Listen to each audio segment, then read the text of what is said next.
Hi, I'm Nicole MacNeill. I work for Big Brothers Big Sisters Independence, and I've been able to come here today for the WAVE Global Training. And we have youth who are attending this training between the ages of 10 and 16.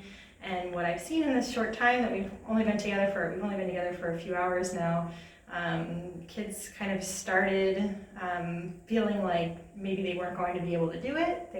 They personally wouldn't be able to recall the information.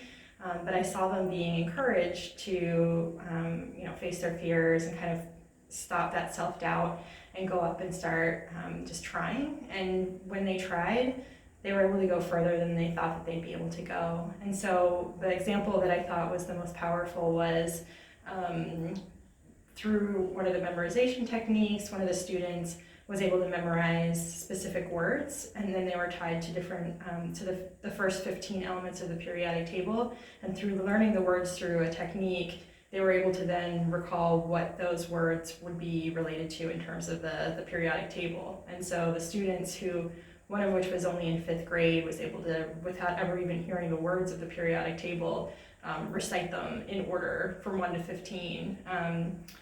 And it was really pretty amazing because you could see his self-confidence grow, and you could see that the group around him was really supportive.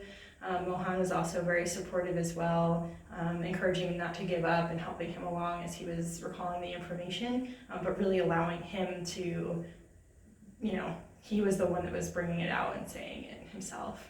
And then the last thing that I would mention as well is that the guardians who are attending are participating a lot as well too. So one guardian who came with her grandchildren, she's been participating through the entire training and asking questions, and that level of parent engagement is something that is really helpful to the kids because they're able to see if their guardian is interested.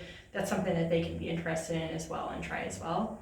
One of the guardians that was leaving, for the lunchtime break, he stopped me and was just telling me how much he loved the material and was happy that his family was here to participate today. So thank you.